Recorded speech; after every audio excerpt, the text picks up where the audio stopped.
Nur Muhammad membagi tugas utama yang perlu dilakukan menjadi 3. Pertama, Ifrit dan Khidir bertugas mengambil kembali segala bentuk ilmu kesaktian yang terlanjur mereka bagi kepada anak-anak mereka di masa lalu dan sudah dimodifikasi atau dicemari sehingga tidak sesuai dengan tujuan awal semua itu diberikan. Itulah sebabnya seiring dengan waktu semakin tipis mistisisme yang ada dalam umat manusia karena sumber energi kesaktian tersebut sebagian besar sudah diambil kembali oleh Ifrit dan Khidir. Kedua, Adam dan Eva bertugas meningkatkan ilmu dan sumber daya yang dimiliki oleh umat manusia dengan pendekatan yang tidak menggunakan ilmu kesaktian, terutama agar tidak melibatkan roh sebagai sumber energinya. Itulah sebabnya beberapa abad terakhir, manusia mengalami kemajuan yang pesat di bidang ilmu pengetahuan dan teknologi. Sementara itu, Jibril bertugas mempersiapkan anak-anaknya, malaikat muqarrabin, agar bisa menjadi rasul sebagai lewatan ilmu kebenaran. Lewatan yang maha memberi manfaat dalam membimbing umat manusia agar bisa menang melawan musuh besarnya, yaitu nafsu yang ada di dalam diri mereka sendiri. Setelah semua persyaratan tersebut dianggap cukup, dimulailah proses pengadilan rohani. Bu Ririn, cuplikan yang barusan itu kayaknya perlu diupdate ya informasinya, yang bagian Jibrilnya. Kenapa? Sebab di situ kesannya malaikat muqarrabin baru mulai belajar bagaimana menjadi rasul bagi umat manusia setelah keempat Muhammad menyerah menjelang akhir zaman. Padahal berdasarkan pembahasan kita tentang Jibril sebelumnya, ternyata mereka semua sudah menjalankan semacam simulasi kehidupan di alam rohani sejak dahulu kala kan? Yang pada akhirnya membuat roh-roh mereka menjadi lebih dewasa dibandingkan umat manusia, yang menjadikan mereka pantas menjadi guru dan pembimbing bagi fitrah umat manusia. Oh begitu ya kesannya. Saya justru baru nyadar. Betul. Malaikat muqarrabin zaman segitu bukan baru mulai kerja. Mereka sudah dilatih dan dibimbing Jibril dari dulu. Bahkan sebelum keempat Muhammad mulai memperkenalkan umat manusia dengan sosok yang maha kuasa. Sebelum ada istilah nabi ataupun rasul di alam nyata ini. Oke. Kalau gitu pertanyaan saya selanjutnya adalah mengenai pengadilan rohani, Bu. Apa pertanyaan kamu? Sebelum itu, rasanya lebih oke kalau kita review dulu, Bu. Untuk membangun konteks yang sama dengan semua pemirsa. Oke. Sampai titik ini, di video-video sebelumnya, kita sudah membahas berbagai macam informasi mengenai pengadilan rohani yang bisa saya rangkum sebagai berikut, Bu.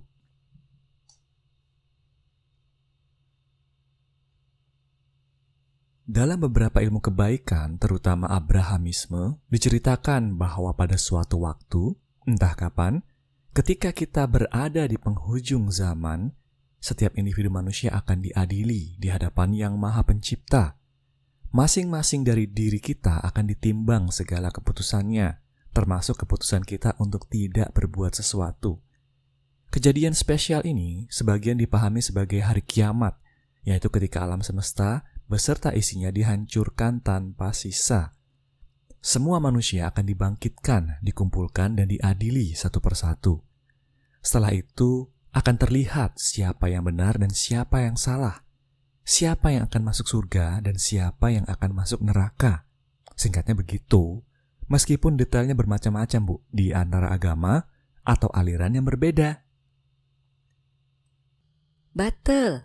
Informasi ini sama aja dengan ayat-ayat Allah yang tersirat lainnya.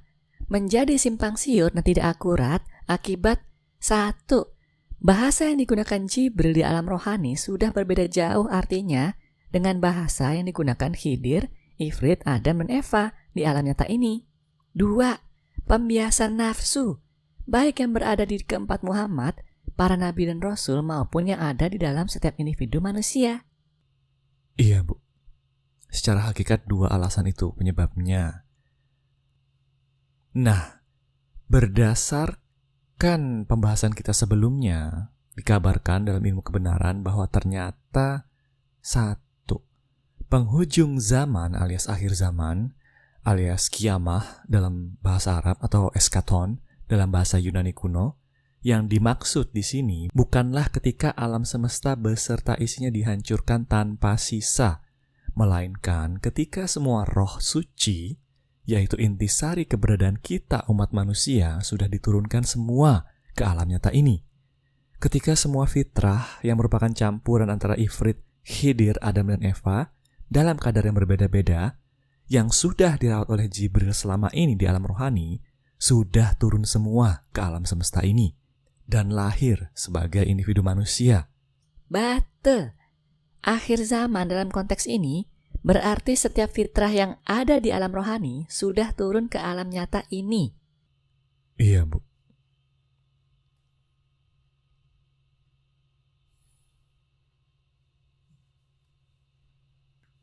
Dua, hari kebangkitan dan pengadilan akhir yang dalam ilmu kebaktian dibayangkan sebagai suatu ketika manusia dibangkitkan dari alam kubur untuk diadili satu persatu, ternyata jauh berbeda dengan informasi sebenarnya. Ternyata pengadilan rohani yang sudah berulang kali kita bahas sama sekali tidak membutuhkan partisipasi dari semua individu manusia secara bersama-sama sekaligus.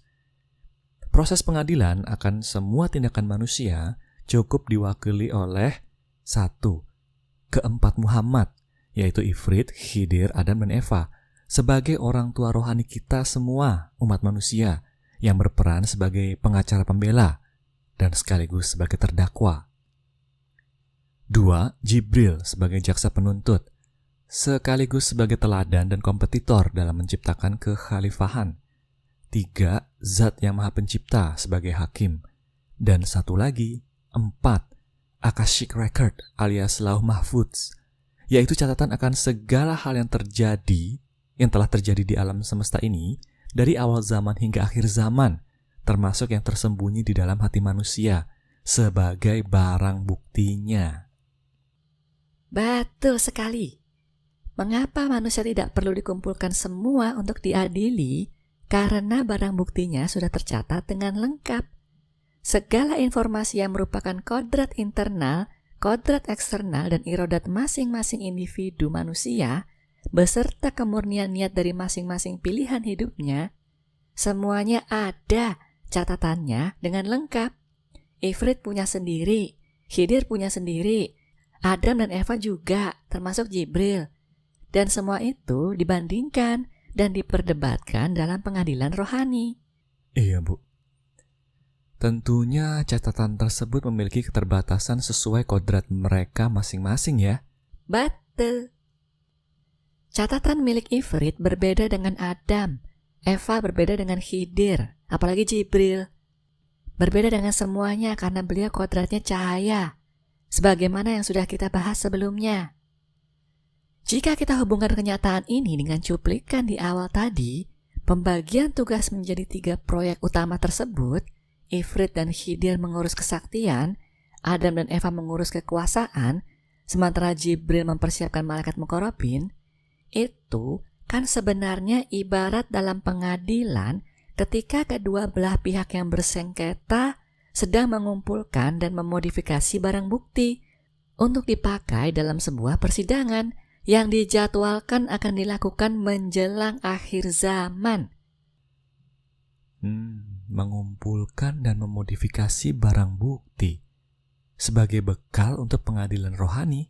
Iya, misalnya Ifrit dan Khidir dalam rangka mengambil kembali kesaktian kan sebenarnya juga masih bisa memilih mana kesaktian yang akan diambil dan mana yang akan dibiarkan. Kesaktian di wilayah mana yang dihapus total dan di wilayah mana yang dilestarikan justru dengan kadar yang berbeda-beda.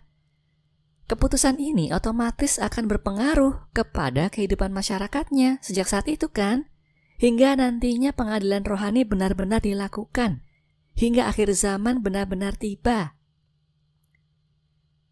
Zaman segitu, ketika 3 proyek besar Nur Muhammad itu baru dimulai, masih ada beberapa miliar fitrah di alam rohani yang belum turun ke sini. Dengan kata lain, saat itu pun mereka sebenarnya masih punya waktu beberapa ratus tahun untuk mengubah-ubah jalannya peradaban umat manusia. Oh, iya ya. Mereka masih bisa memilih kesaktian yang mana yang diambil dan kapan diambilnya, dan bagaimana cara pengambilannya, dan dengan seberapa besar kadarnya. Setiap keputusan ini pasti memiliki pengaruh yang besar ke kehidupan umat manusia ya. Betul. Nah, pengaruh ini, baik ataupun buruk sifatnya, kan otomatis masuk dalam Akashic Record atau Lauh Mahfudz tadi. Kan otomatis mempengaruhi barang bukti dalam pengadilan rohani yang akan digelar menjelang akhir zaman. Iya. Makanya ibu bilang keempat Muhammad bukan sekedar mengumpulkan barang bukti, melainkan juga memodifikasinya. Sebab kala itu masih ada lumayan banyak fitrah yang belum turun ke alam nyata. Sebab kala itu barang buktinya memang belum terkumpul semua. Sebab memang hanya setelah akhir zaman benar-benar terlaluilah. Setelah semua fitrah turunlah, baru catatan dalam Akashic Record itu bisa dibilang cukup ya Bu. Betul sekali. Berarti hal ini serupa juga dengan Adam dan Eva ya Bu. Dalam memajukan peradaban umat manusia, mereka bisa memilih masyarakat yang mana yang didorong maju dan masyarakat mana yang dibiarkan hidup tradisional. Bangsa mana yang dibuat menang perang karena teknologinya lebih maju dan bangsa mana yang hancur karena ketinggalan zaman. Bangsa mana yang jumlah penduduknya terus meningkat dan bangsa mana yang berkurang. Betul. Tetapi jangan lupa bahwa kenyataan-kenyataan tersebut tidak lepas juga dengan keputusan yang diambil Ifrit dan Khidir. Jadi, meskipun seolah proyeknya terpisah antara urusan kesaktian dan kekuasaan, sebenarnya dua proyek tersebut saling mempengaruhi satu sama lain. Oh iya ya, masuk akal. Saya jadi teringat obrolan kedua teman saya pas SMP, Bu. Obrolan apa? Saya punya dua teman, katakanlah namanya Bowo dan Zaki. Dua orang ini berlawanan banget, Bu. Bowo itu klinik banget, sukanya ngomongin hal-hal mistis dan supernatural. Sementara Zaki kebalikannya, sangat rasional.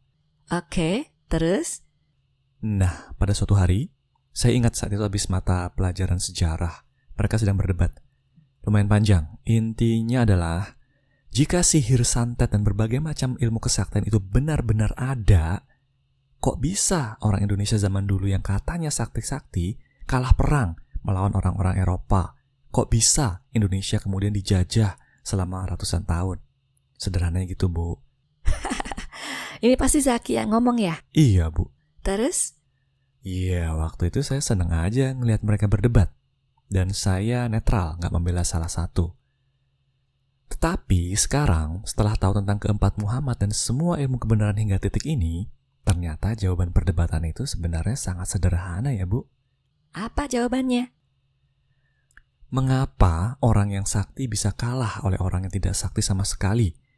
Kok bisa kelompok manusia yang memiliki kemampuan melanggar hukum alam kalah oleh mereka yang selalu patuh?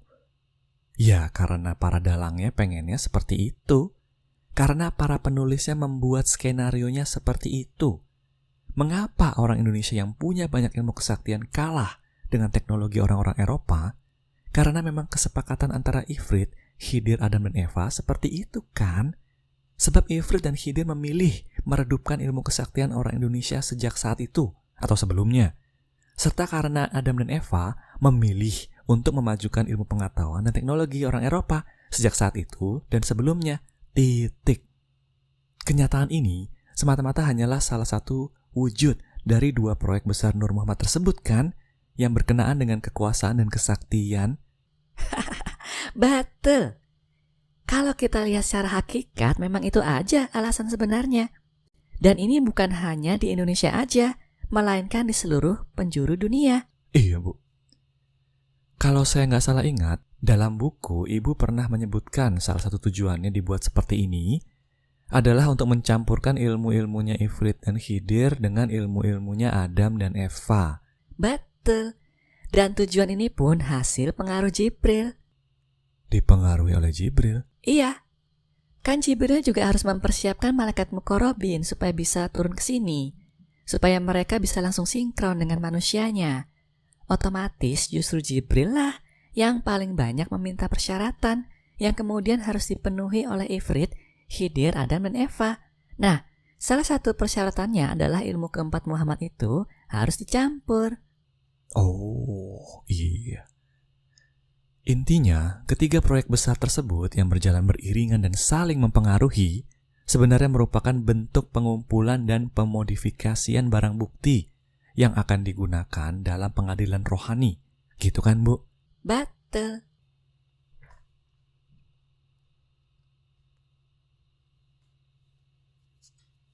Kalau begitu, yang dimaksud dengan manusia bangkit dari kubur untuk kemudian diadili apa dong, Bu? Sebagaimana tertera dalam berbagai macam ajaran tentang kiamat itu. Ini adalah pertanyaan saya yang pertama, Bu. Ya, sebagaimana yang sudah sering kali kita bahas. Bangkit kembali di sini artinya manusia akan dilahirkan kembali untuk melanjutkan sekolah kehidupannya. Bukan sekedar dihidupkan, hanya untuk ditimbang satu persatu nilainya, sebagaimana asumsi dalam ilmu kebaikan. Kemudian diadili ini juga sama, bukan sekedar dihitung, melainkan perkara karma dan perkara utang sumber daya dihukum keadilan. Artinya, manusia dalam kebangkitannya tersebut, dalam reinkarnasinya tersebut, akan menerima sendiri akibat dari perbuatan mereka yang dilakukan di masa lalu, yang mereka lakukan dalam kehidupan yang pertama. Selain itu, sebelum bisa dilahirkan kembali, manusia juga harus mengantri, dan antriannya bergantung pada jumlah sumber daya yang kita gunakan selama hidup. Kedua hal inilah arti dari kata diadili tersebut. Oh, iya ya. Dibangkitkan dari kubur berarti dilahirkan kembali. Diadili berarti dalam kehidupan selanjutnya tersebut kita menerima karma kehidupan kita sebelumnya. Dan sumber daya yang kita gunakan selama hidup juga harus dibayar. Jadi sebenarnya informasi yang simpang siur tersebut tidak 100% salah ya, Bu. Melainkan memiliki arti yang sangat berbeda akibat konteks yang tidak tepat. Begitulah akibat 2 poin yang tadi, bahasa hakikat dan pembiasa nafsu. Iya, Bu. Oke, saya ngerti. Selanjutnya.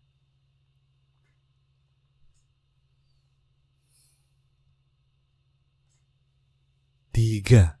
Dalam pengadilan rohani yang diakumulasikan sebagai nilai individu manusia di hadapan Yang Maha Esa, bukanlah pahala ataupun dosanya, melainkan keikhlasannya, alias kemurnian niatnya dalam menjalani kehidupan.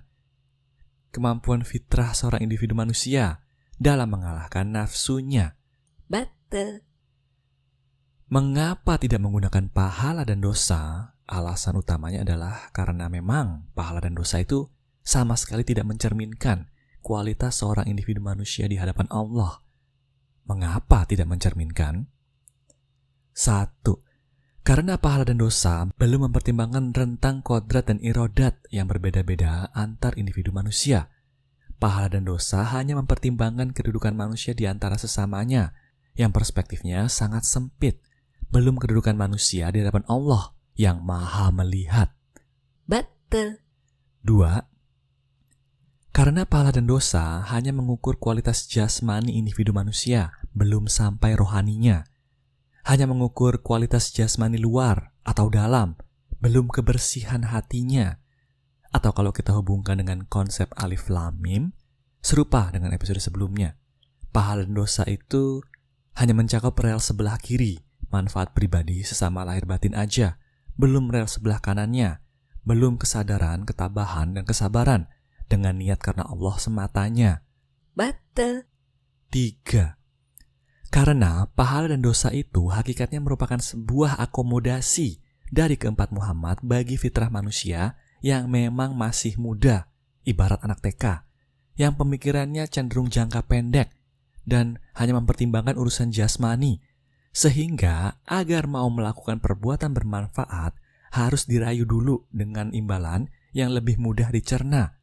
Harus diiming-imingi imbalan yang lebih mudah dipahami. Jadilah janji surga dan pahala yang ada dalam berbagai macam agama dan keyakinan. Singkatnya begitu kan, Bu? Betul. Di sepanjang sejarah umat manusia ada begitu banyak agama dan kepercayaan. Masing-masing memiliki cara tersendiri menghitung pahala dan dosanya. Semua catatan ini juga ada di Lauh Mahfuz punya Ifrit, Khidir, Adam, dan Eva. Oh iya. Mereka pasti punya catatan tersendiri ya mengenai hal ini.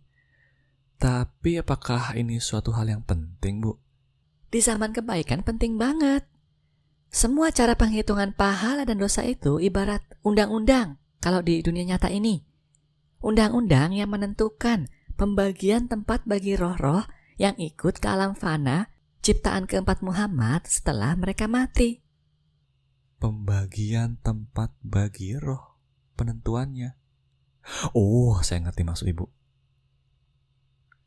Dari awal zaman hingga akhir zaman, keempat Muhammad itu membuat banyak sekali dimensi-dimensi kecil yang terpisah dari alam nyata, yang fungsinya menampung roh-roh yang sudah mati. Dunia terpisah ini yang seringkali disebut sebagai surga, neraka, atau berbagai macam variasinya juga memiliki jenjang-jenjang, tingkatan-tingkatan. Nah, cara menentukan individu roh manusia setelah mati, mereka masuk ke tingkatan yang mana diatur oleh catatan pahala dan dosa yang ada di Lauh Mahfuz, milik Ifrit, Khidir, Adam, atau Eva ya.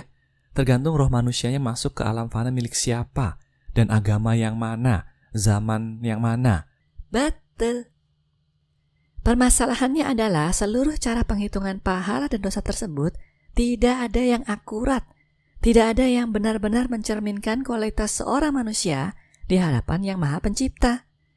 Setelah keempat Muhammad menyerah, setelah Jibril akhirnya turun ke alam nyata, membawa catatannya sendiri, kenyataan ini baru terlihat dengan jelas.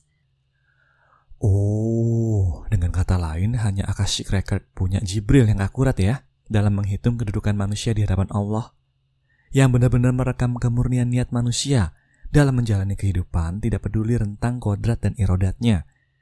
Pahala dan dosa, sebagaimana didefinisikan Ifrit, Khidir, Adam, dan Eva, dalam Akashic Record mereka, tidak tepat. Betul.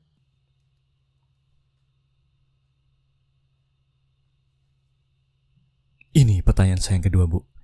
Berarti berbagai macam cara penghitungan dan catatan mengenai pahala dan dosa dalam berbagai macam agama dan kepercayaan di masa lalu sekarang udah nggak relevan dong, Bu? Kalau untuk menghitung hukum keadilan nomor 3, perkara tingkat keimanan, memang udah nggak relevan. Tetapi masih relevan untuk menentukan hukum keadilan nomor 1, perkara karma. Hah? Apa maksudnya ini, Bu? Sebelumnya kita ngomongin pengkultusan di antara sesama manusia, baik di antara yang masih hidup maupun dengan yang sudah mati, serta efek kupu-kupu yang harus dibalikkan sebagai wujud keadilan Allah. Iya, Bu. Terus? Nah, salah satu efek kupu-kupu yang harus diputar balikkan tersebut adalah perkara pahala dan dosa ini juga. Pahala dan dosa ini harus diputar balik. Mengapa, Bu? Apa hubungannya? Jadi begini, tadi kita sudah bahas bahwa Lauh Mahfuz dari kelima Nur Muhammad dalam pengedaran rohani, datanya disatukan dan dianalisis.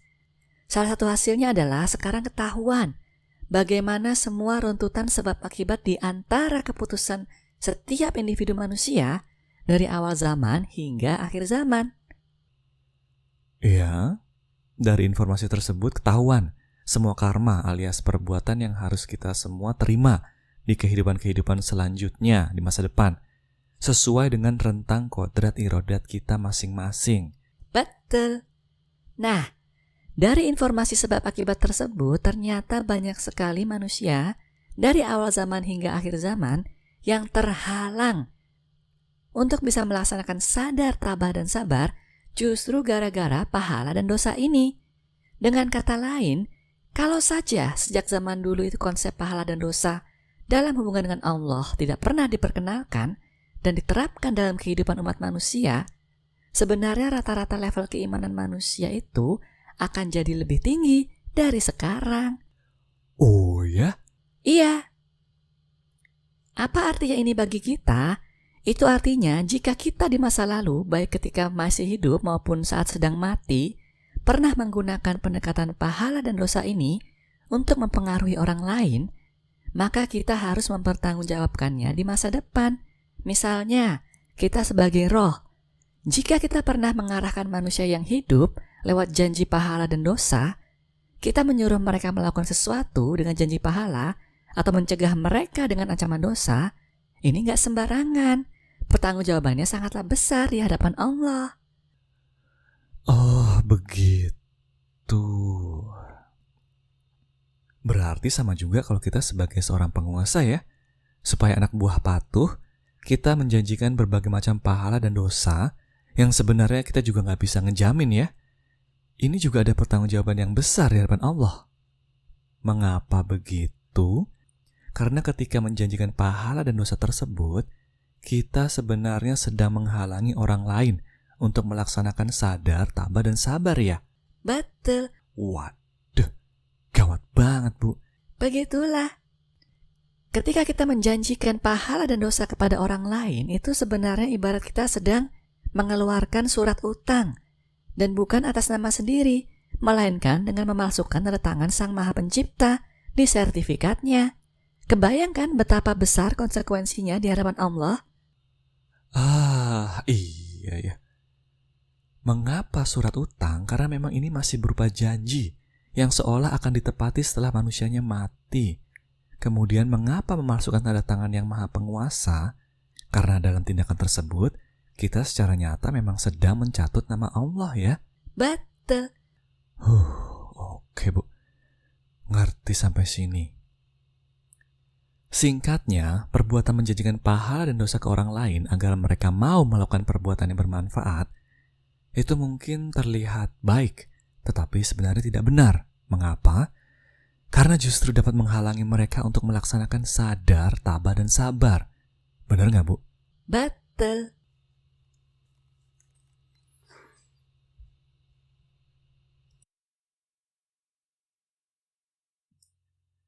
Oke, berarti pertanyaan saya selanjutnya adalah, apa artinya kenyataan ini bagi kehidupan kita, Bu?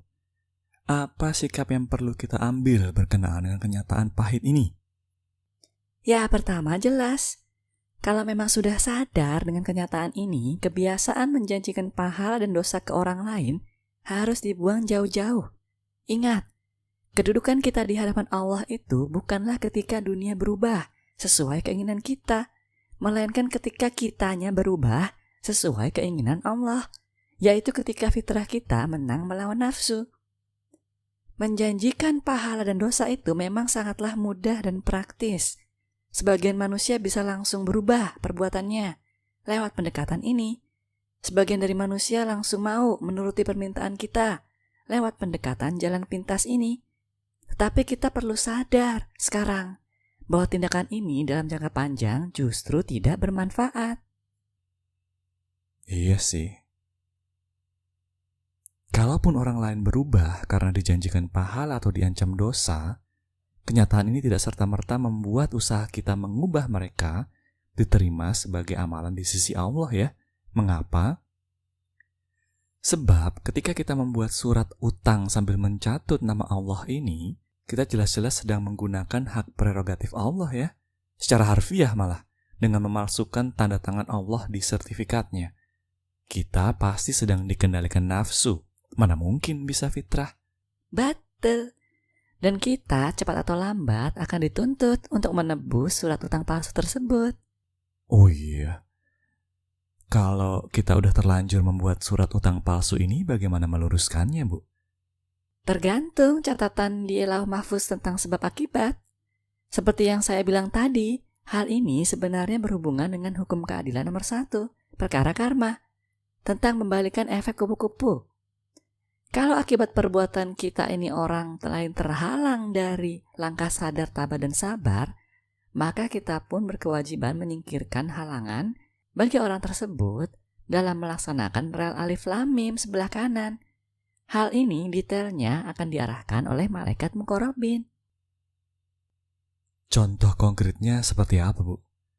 Kalau kita sebagai roh misalnya yang sering mengatur anak cucu kita di alam nyata ini lewat janji pahala dan dosa. Hal ini berarti sebelum kita bisa dapat antrian untuk reinkarnasi, kita harus memastikan semua orang yang telah kita pengaruhi tidak lagi menjadikan pahala dan dosa sebagai motivasi utamanya. Bagaimana caranya? Ya dengan menghukum manusia setiap kali mereka menjadikan pahala dan dosa sebagai acuan. Berarti kalau kita sebagai manusia yang menjadikan pahala dan dosa sebagai motivasi utama akibat roh-roh tersebut, sekarang kita akan mengalami berbagai macam kejadian yang menjauhkan kita dari pemahaman tersebut ya Bu. Betul. Kalau kita sebagai manusia yang masih hidup tetapi sering menjanjikan pahala dan dosa, Tergantung sisa hidup kita berapa lama. Kalau sudah tinggal sedikit, maka kita akan dibuat tidak bisa bikin surat utang palsu lagi. maksud Ibu nyawa kita akan dicabut ya? Betul. Kalau sisa hidup kita masih relatif lama, Segala yang kita janjikan ke orang lain, segala perkiraan yang kita buat menjadi salah, menjadi tidak terwujud. Kita akan digiring oleh roh-roh yang tidak terlihat untuk selalu berbuat kesalahan, sampai kita sadar dan berhenti menjanjikan pahala dan dosa kepada orang lain. Kita bisa juga dibuat sakit parah atau mengalami kejadian apapun itu yang intinya menghalangi kita untuk membuat surat utang palsu tersebut. Banyak sekali deh caranya. Oke, ngerti Bu. Ini sebenarnya masih berada dalam lingkupan proses oleh malaikat mukorobin, di mana manusia yang berada di jembatan dipaksa untuk segera berlari ke dunia baru kan ya? Sebab manusia yang suka membuat surat utang palsu ini pasti masih di jembatan, atau bahkan di dunia lama. Betul sekali. Kesimpulannya, jika kita tiba-tiba selalu salah dalam membuat perkiraan dalam kehidupan ini, apapun yang kita harapkan tidak pernah lagi terwujud padahal dulu selalu tepat, alasannya bisa jadi karena kita sedang dipaksa untuk berhenti membuat surat utang palsu. Begitu kan? Betul. Oke Bu. Kalau gitu poin selanjutnya.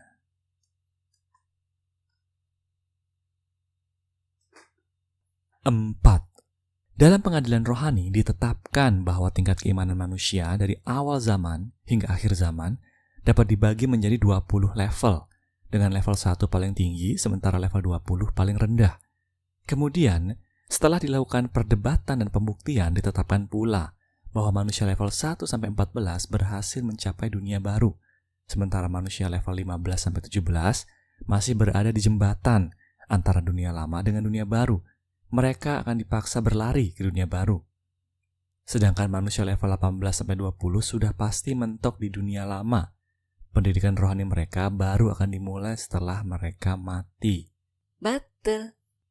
Nah, berdasarkan pembahasan-pembahasan kita sebelumnya, saya sudah bisa mengambil kesimpulan sendiri, Bu.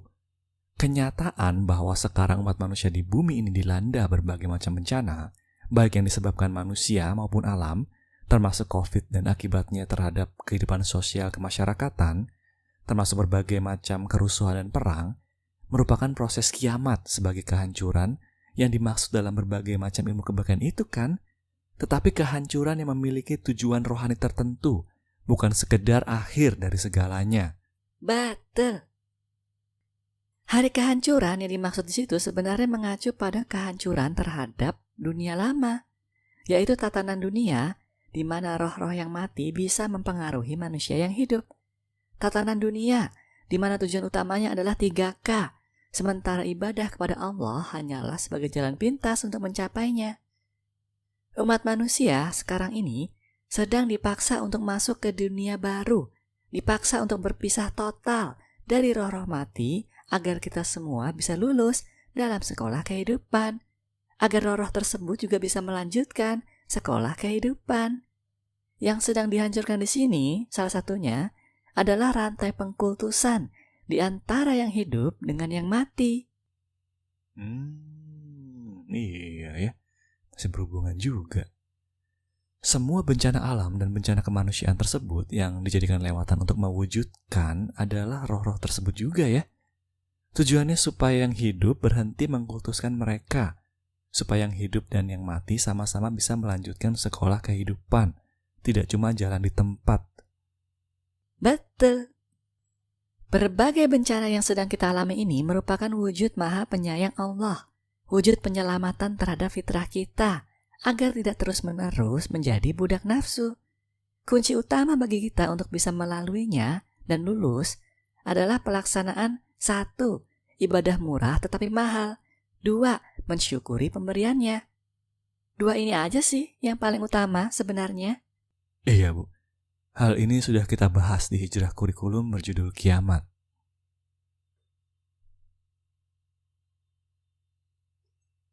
Pertanyaan saya selanjutnya, Bu. Pengkultusan antara individu manusia, baik antara sesama yang hidup maupun dengan yang mati, mengapa Ibu menyebutnya sebagai rantai ya? Rantai pengkultusan? Kamu masih ingat perumpamaan Shirotol Mustaqim alias jalan yang lurus ibarat berjalan di atas tali nggak? Oh, masih, Bu. Dalam sekolah kehidupan, kita harus terus berjalan lurus ke depan dengan setegak mungkin. Kalau miring ke kiri, kita ibarat tercemar nafsu rasa minta puji. Sedangkan kalau miring ke kanan, tercemar nafsu rasa aku.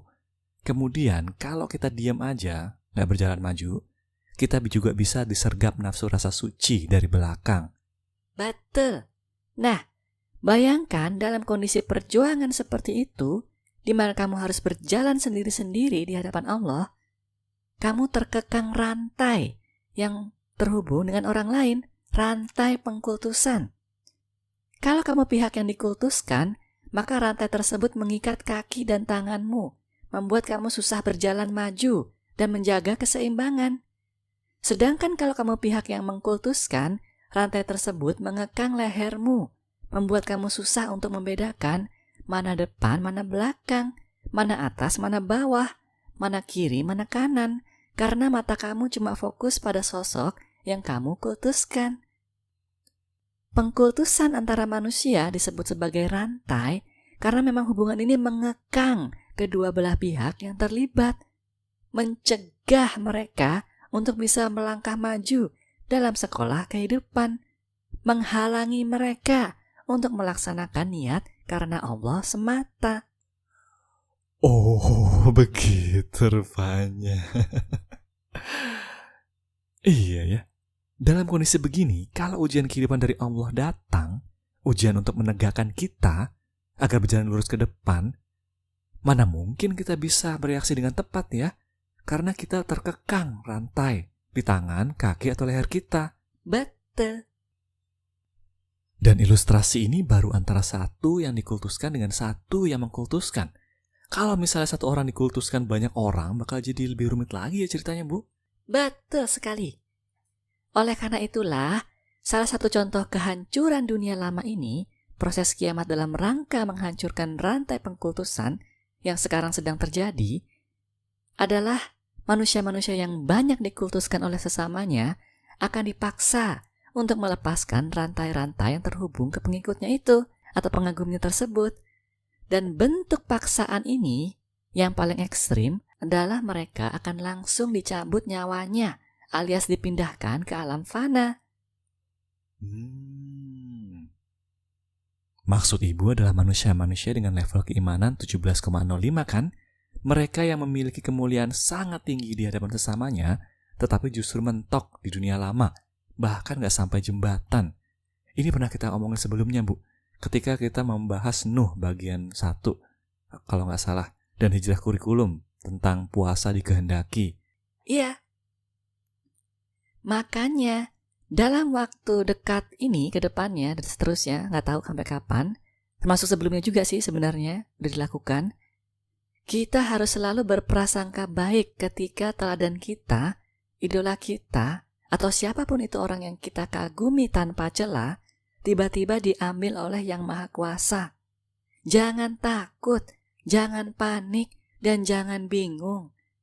Sadarilah bahwa kejadian-kejadian tersebut justru merupakan wujud Maha Penyayang Allah untuk menyelamatkan kita, fitrah kita, dari kesia-siaan akibat pengaruh nafsu. Setiap kali kejadian ini terjadi, langsung cepat sadar bahwa yang perlu kita lakukan sekarang adalah melepas rantai pengkultusan dari leher kita. Bukannya mencari sosok berbeda lagi untuk dikultuskan. Mantapkan diri untuk selalu melihat ke depan, ke jalan yang lurus. Gak usah nengok kanan kiri.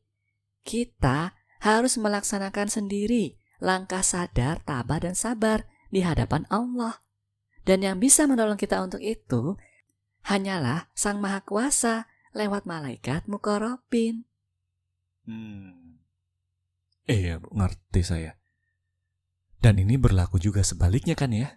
Kalau diri kita dikultuskan banyak orang, semakin cepat kita melepaskan rantai-rantai tersebut, semakin bagus. Semakin besar peluang kita untuk bisa syirotol mustaqim, kan? Dalam kondisi kiamat begini, mendingan kita lepas sukarela daripada dipaksa, kan, Bu? Betul. Ini adalah pilihan hidup tentunya ya. Apakah kita mau mengutamakan kedudukan di hadapan sesama manusia, ataukah kedudukan di hadapan Allah? Tentunya masing-masing memiliki konsekuensi tersendiri. Siap, Bu. Poin selanjutnya tentang pengadilan rohani.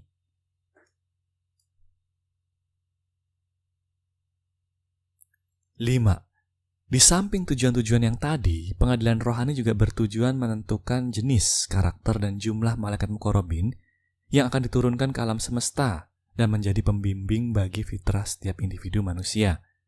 Dan hasil berkenaan dengan hal ini adalah sebagai berikut. Manusia yang berada dalam tingkatan 1-14 langsung mendapatkan malaikat muqarrabin lumah dan syariat. Sementara manusia yang berada dalam tingkatan 15-20 hanya mendapatkan nurani dan yasin. Kemudian, mereka yang di jembatan, masih di tengah-tengah, yaitu level 15-17, jika dalam sisa hidupnya mampu melepaskan diri secara total dari pengaruh roh, meskipun belum sampai dunia baru, nurani dan yasinnya akan digantikan lumah dan syariat. Betul. Berarti malaikat muqarrabin yang terlibat penghancuran rantai pengkultusan antara yang hidup dengan yang mati itu yasin dan nurani ya, Bu? Iya. Manusia level 15-17 sebelum pisah total dari pengaruh roh tidak akan mendapatkan bimbingan dari lumah dan syariat. Pisah total ya. Jadi bukan cuma sebatas urusan pengkultusan, melainkan urusan-urusan yang lain juga. Hal ini merupakan sesuatu yang sangat krusial ya, sangat penting. Mengapa? Karena untuk bisa naik kelas dari 17 ke 16 misalnya, atau dari 16 ke 15, atau dari 15 ke 14, hanya lumah dan syariat yang bisa membantu, bukan nurani dan yasin. Sebentar, Bu. Maksud Ibu rantai pengkultusan antara hidup dengan yang mati hanyalah salah satu contoh dari pengaruh roh. Iya. Contoh lainnya apa, Bu? Hubungan seperti apa di antara hidup dan mati yang bukan merupakan rantai pengkultusan? Hubungan dagang alias jual beli, yaitu ketika yang hidup semata-mata bertransaksi dengan yang mati. Hal ini biasanya dimiliki oleh manusia dajjal dengan roh yang juga dajjal. Apa bedanya, Bu, hubungan semacam ini dengan rantai pengkultusan yang kita bahas sebelumnya? Kalau yang sebelumnya kan asumsinya entah yang dikultuskan atau yang mengkultuskan tidak sadar ada yang salah dari hubungan tersebut. Kalau yang saya sebut barusan, hubungan antara kedua dajjal ini, keduanya udah sama-sama sadar bahwa mereka sebenarnya harus melaksanakan sadar, tabah, dan sabar. Tetapi mereka pura-pura tidak tahu. Mereka memilih untuk tidak melaksanakannya, masa bodoh. Oh, iya ya. Memang ini definisi dari sifat dajjal ya, yaitu ketika mata hati kita sebelah kiri, alias pemahaman akan rel sebelah kiri, terbuka total. Sementara mata hati sebelah kanan, alias pemahaman akan rel sebelah kanan, dengan sengaja justru kita tutup rapat. Begitulah. Dalam hubungan semacam ini tidak ada penghormatan yang berlebihan, sebagaimana yang kita bahas sebelumnya. Murni bisnis. Beda kan? Iya, Bu, beda banget. Terus gimana dong, Bu? Manusia dan roh semacam ini diapain jadinya dalam eksekusi hari akhir ini? Ya sama aja dengan pembagian manusia 20 level tadi. Kalau memang mereka berada di level 15-17, penghuni jembatan akan dipaksa untuk masuk dunia baru. Kalau mereka level 18-20, penghuni dunia lama, maka sisa hidupnya akan digunakan hanya untuk mencicil hukuman akibat perbuatannya sendiri. Ada contoh konkret perbedaannya nggak, Bu? Perbedaan proses antara mereka yang memang manusia dajjal di level 15-20 dengan mereka yang bukan dajjal Kalau yang bukan Dajjal kan semacam contoh yang tadi ya. Ketika sosok-sosok yang mereka idolakan tiba-tiba diambil yang maha kuasa. Kalau bagi mereka yang Dajjal tentunya hal ini nggak ngefek kan Bu? Sebab sejak awal mereka memang tidak mengkultuskan siapapun. Betul. Contoh konkretnya. Hal ini tergantung rentang kodrat dan irodat individu manusia tersebut sih. Misalnya, jika mereka punya akumulasi 3K banyak, mereka bisa aja sengaja dijadikan tokoh antagonis, semacam musuh bersama bagi banyak manusia sekaligus, yang dianggap lebih mungkin untuk naik kelas. Musuh bersama banyak orang yang lebih mungkin naik kelas. Oh, saya ngerti maksud Ibu. Dalam berbagai retorika tentang hari akhir, ceritanya seringkali menggambarkan sosok manusia yang harus dikalahkan. Misalnya Dajjal atau Antikristus. Padahal itu salah kaprah. Musuh manusia yang sebenarnya justru ada di dalam diri manusia sendiri. Jadi, ketika manusia dikatakan berperang melawan Dajjal, itu sebenarnya kita akan dipaksa untuk berperang melawan nafsu yang ada di dalam diri kita sendiri. Dalam kondisi begini, kemenangan kita yang sesungguhnya bukanlah ketika berhasil menaklukkan orang lain yang kita anggap musuh, melainkan jika kita mampu mengendalikan nafsu yang ada di dalam diri kita. Gitu kan, Bu? Betul. Jadi, ketika dibilang manusia level 15-17 dipaksa lari ke dunia baru, dan level 18-20 dipaksa menyicil hukuman, wujud nyatanya bisa bermacam-macam. Salah satunya adalah mereka diarahkan untuk berseteru secara fisik dan mental dengan manusia-manusia dengan level keimanan setara, 15 dengan 15, 15 dengan 16, atau bahkan 15 dengan 20. Mereka akan saling diadu antara batu dengan batu. Hati yang dikuasai nafsu akan dihantamkan ke hati lain yang juga dikuasai nafsu, sampai salah satu dari batu tersebut pecah dan mampu keluar cahaya fitrahnya. Atau sampai salah satunya mati, tergantung juga sisa umur mereka. Atau manusia level 18-20, penghuni dunia lama. Kalau mereka umurnya masih panjang, mereka bisa aja dikabulkan semua ambisi dan harapannya. Tetapi sekaligus dibuat sama sekali tidak bisa menikmatinya. Jadinya terlihat kaya dan berkuasa, tetapi sekaligus sangat menderita. Tetapi penderitaan yang tidak terlihat mata orang lain. Dan dalam kondisi ini mereka juga dijadikan batu yang dihantamkan dengan penghuni jembatan, yaitu manusia level 15-17. Begitu rupanya. Iya, saya sudah bisa membayangkan beberapa kejadian aktual di dunia ini yang sesuai dengan deskripsi tersebut, Bu. Begitulah. Nah, karena manusia Dajjal itu tahu tetapi pura-pura tidak tahu, maka mereka pun akan diadu dengan banyak batu sekaligus, bukan cuma satu. Makanya, seringkali mereka memang cenderung menjadi musuh bersama bagi banyak orang sekaligus. Oh, begitu rupanya. Terus bagaimana dengan manusia level 1-14 ketika skenario ini terjadi, Bu? Mereka berada di dunia baru, tetapi bukan berarti mereka secara fisik atau mental terpisah dari lokasi konflik antara penghuni jembatan dan dunia lama, kan? Betul. Meskipun secara umum mereka memang akan dihindarkan oleh malaikat muqarrabin, tapi manusia level 1-14 kadangkala memang tidak bisa menghindari efek dari batu ketika diatur dengan batu tersebut. Meskipun begitu, karena mereka sudah punya lummah dan syariat, apapun itu yang terjadi, apapun itu konflik yang menghampiri mereka, otomatis mereka akan mampu melaluinya dengan nilai keikhlasan yang mencukupi pada akhirnya. Oke, jadi begini. Penghuni dunia baru alias manusia level 1-14 itu merupakan manusia dikehendaki. Tetapi bukan berarti mereka bebas total dari efek bencana dan segala macam skenario bagi level 15-20. Misalnya, kalaupun saya level 14, tetapi saya tinggal di tengah-tengah konflik atau kena bencana, mau nggak mau saya juga kena kan akibatnya. Iya, betul. Hal ini tergantung juga dengan kodrat dan irodat individu manusia. Intinya, kalaupun kamu berada di tengah-tengah bencana tersebut, di tengah-tengah konflik tersebut tidak bisa terhindarkan, karena kamu punya lumah dan syariat, kamu akan cepat bisa sadar, tabah, dan sabarnya. Otomatis segala keputusan yang kamu ambil bakalan berbeda lah dengan mereka yang level 15-20. Sebab mata hati kamu akan dibuka lebar oleh lumah dan syariat. Kamu akan bisa melaksanakan ibadah murah tetapi mahal dan mensyukuri pemberiannya secara alami meskipun tidak ada yang mengajarkan. Oke. Wujud nyatanya tidak bisa kita bahas ya, Bu. Sebab hal ini merupakan sesuatu yang tersembunyi dalam hati manusia. Sehingga wujud jasmaninya otomatis bisa bermacam-macam, tergantung kodrat dan irodat manusianya. Betul.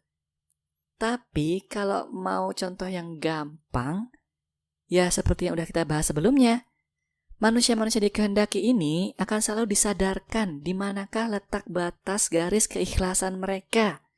Akibatnya mereka entah memilih untuk ikut terlibat atau menghindar dari peraduan batu antara penghuni jembatan dan dunia lama, irodatnya akan selalu memiliki nilai di hadapan Allah. Oh iya. Saya ngerti, Bu. Intinya, kalaupun saya apes dan terseret dalam konflik tersebut, irodat yang saya pilih akan selalu mendapatkan nilai di hadapan Allah kan? Nggak bakalan sia-sia pokoknya. Betul. Hal ini berkat kamu sudah punya lumah dan syariat.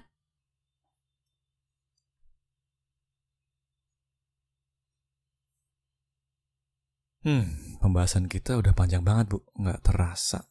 Ya, sekarang kesimpulan aja. Kalau masih ada pertanyaan lain, kita lanjutkan di episode berikutnya. Siap, Bu. Kesimpulan 1. Berbagai macam retorika dan cerita tentang kiamat dan akhir zaman yang sebagian sudah kita bahas tadi tidak akurat karena perbedaan bahasa hakikat dengan bahasa syariat ketika dulu pertama kali dikabarkan, dan juga karena pembiasan nafsu dari zaman itu hingga sekarang dari setiap individu yang terlibat dalam kabarnya, termasuk keempat Muhammad, para malaikat tanda kutip, siluman, para nabi dan rasul, termasuk semua individu manusia. Betul. Oh, ini yang mau saya tanya, Bu. Contoh pembiasan nafsu bagi kabar tentang akhir zaman, hari kebangkitan alias hari kehancuran ini apa ya, Bu? Contoh, ilustrasinya seperti ini. Bayangkan kamu sudah berhari-hari belajar untuk ujian. Kamu lelah fisik dan mental, dan bahkan cenderung putus asa, karena masih banyak bahan yang belum kamu pelajari dan kuasai. Karena kamu gak pede akan bisa lulus ujian tersebut. Oke, kebayang. Dalam kondisi ini, kamu pasti bawaannya pengen ujiannya cepat-cepat datang dan selesai kan? Supaya kamu udah gak perlu khawatir lagi. Tidak peduli hasil akhirnya gimana, yang penting penderitaan dan kesengsaraan ini kalau bisa cepat usai. Iya, saya dulu sering ngerasa gitu pas kuliah. Nah, kondisi inilah yang kurang lebih dirasakan sebagian dari kita, umat manusia, yang ingin agar kiamat itu, ya sudah, hancur aja seluruh alam semesta ini sekalian. Yang penting, segala penderitaan dan kesengsaraan cepat usai. Yang penting, saya udah gak perlu khawatir lagi, gak perlu berusaha lagi. Begitu rupanya. Oh, ngerti-ngerti. Sayangnya Allah Maha Adil ya, Bu. Ini berarti segala perbuatan kita di kehidupan pertama, tidak peduli sekecil apapun, harus kita terima di kehidupan-kehidupan berikutnya, sampai kita bisa ikhlas dengan sempurna. Jadi, gak bisa kalau sekedar ditimbang, habis itu langsung masuk neraka, surga, selesai. Kita harus iroda terus dalam siklus kehidupan dan kematian, hingga bisa menjadi khalifah di alam nyata ini. Kita harus bisa mengendalikan nafsu, sebagaimana kehendak statis Allah mendikte. Tidak peduli berapa lama waktu yang dibutuhkan untuk mencapai tujuan tersebut. Betul sekali. 2. Pengadilan terhadap seluruh umat manusia dikatakan harus menunggu kedatangan akhir zaman, bukan berarti manusia akan dimatikan semua tanpa sisa dan kemudian baru diadili satu persatu. Melainkan karena tujuannya untuk mengukur kualitas manusia secara keseluruhan, berarti semua fitrah alias roh suci yang berasal dari alam rohani harus sudah turun semua ke sini. Ibarat dalam pengadilan, semua barang bukti harus lengkap dulu sebelum bisa dimulai. Betul. 3. Pengadilan bagi seluruh umat manusia alias pengadilan rohani tidak membutuhkan partisipasi secara langsung dari individu manusia yang pernah hidup dan mati di alam semesta ini. Mengapa? Karena masing-masing dari Nur Muhammad memiliki Akashic Record alias Lauh Mahfuz yang merekam semua kejadian yang pernah terjadi di alam semesta ini, termasuk yang tersembunyi di dalam hati. Mereka cukup menganalisis dan memperdebatkan data tersebut di hadapan Sang Maha Pencipta. Betul. 4.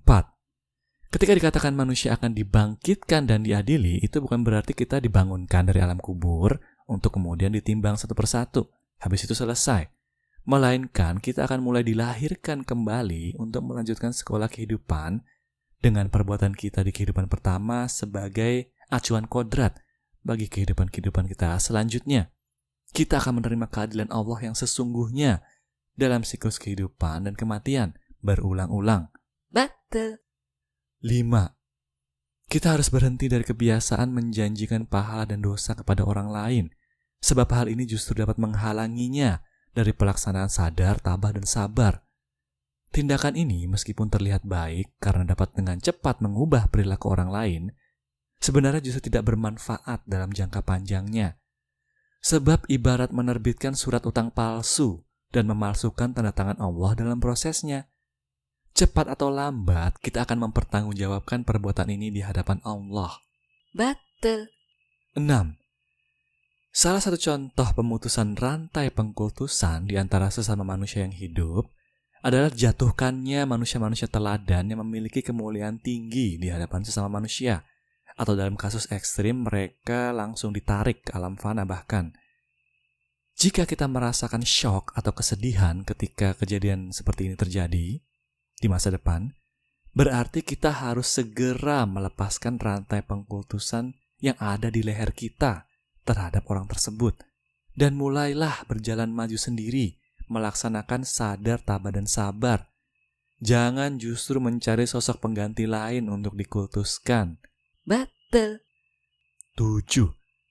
Skenario yang dijalankan malaikat muqarrabin dalam memaksa manusia level 15-17 ke dunia baru, atau menghukum manusia level 18-20, bermacam-macam wujudnya, tergantung kodrat dan irodat masing-masing individu manusianya. Tetapi secara umum, manusia yang dikendalikan nafsu tersebut akan dibenturkan secara fisik dan mental dengan manusia yang juga dikendalikan nafsu, sampai salah satunya bisa terbuka hatinya, terpancar fitrahnya, atau sampai salah satunya mati. Betul. 8. Mengapa seperti ini?